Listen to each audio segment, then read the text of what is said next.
Les pionniers adventistes avaient une théologie radicalement nouvelle, mais elle ne se limitait pas aux quatre murs d'une église. Ils étaient à l'avant-garde de nombreux mouvements sociaux comme le mouvement pour la tempérance et l'abolition de l'esclavage. L'esclavage était pratiqué en Amérique depuis les premiers jours de son existence et était considéré comme normal dans certaines régions du pays, mais pas pour les premiers fondateurs de l'adventisme. William Miller, Joseph Bates et Joshua Himes se sont tous prononcés activement et ouvertement contre cette institution diabolique.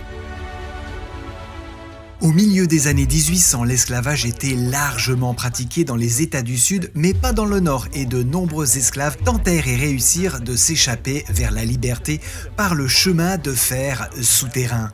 Ce n'était ni un chemin souterrain ni un chemin de fer, mais un réseau de maisons, de fermes et de moyens de transport qui permettait à quelqu'un de voyager secrètement du Sud vers les États du Nord ou vers le Canada.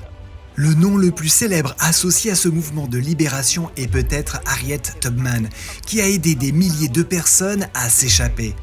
Sojourner Truth s'est également exprimée avec passion contre l'esclavage et elle a été baptisée adventiste par Uriah Smith. John Byington, premier président de la Conférence générale, utilisait sa ferme dans le nord de l'État de New York comme un relais sur le chemin de fer clandestin.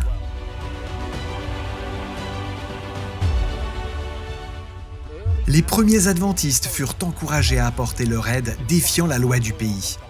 En 1850, le Congrès adopta la loi sur les esclaves fugitifs pour renforcer la loi de 1793, plus ancienne mais souvent négligée. Elle obligeait tout citoyen à ramener un esclave en fuite à son maître, avec des amendes et des sanctions en cas de violation.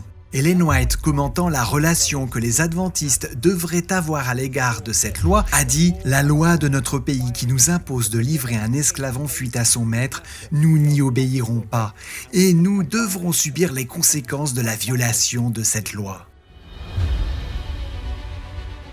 John Lowborough, John Andrews, Uriah Smith, Joseph Bates et James White ont tous écrit et pris position contre l'esclavage. L'Église prônait une nouvelle approche révolutionnaire et s'efforçait d'adhérer aux principes bibliques sur la culture et les normes de la société. Ellen White préconisait également que ceux qui avaient des opinions favorables à l'esclavage devaient être expulsés de l'Église.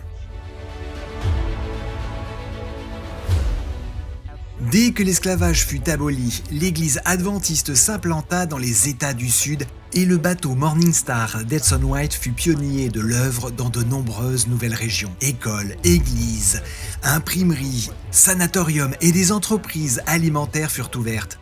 Au fur et à mesure de l'avancement des travaux, le besoin se fit sentir en école pour former les ouvriers et le 16 novembre 1896, l'école industrielle d'Oakwood fut inaugurée.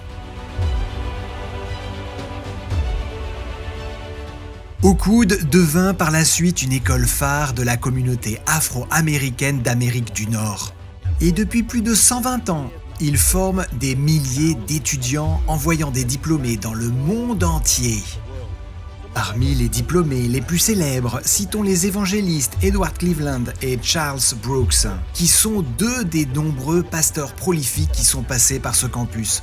Oakwood est également célèbre pour sa chorale de renommée mondiale, les Oakwood Aeolians. Oakwood joue également un rôle dans le mouvement des droits civiques en 1960 en accueillant le docteur Martin Luther King qui s'exprima ici sur ce campus après qu'il n'y ait eu aucun autre endroit dans la ville pour l'accueillir.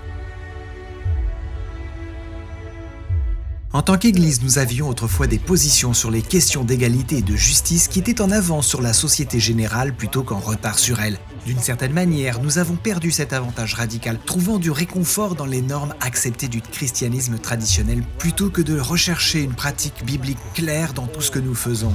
Ce côté radical et révolutionnaire que nous avions autrefois doit être récupéré et en tant qu'Église, nous devrions être à l'avant-garde du changement social en démontrant l'Évangile dans nos communautés, en cherchant à soulager la souffrance de l'humanité.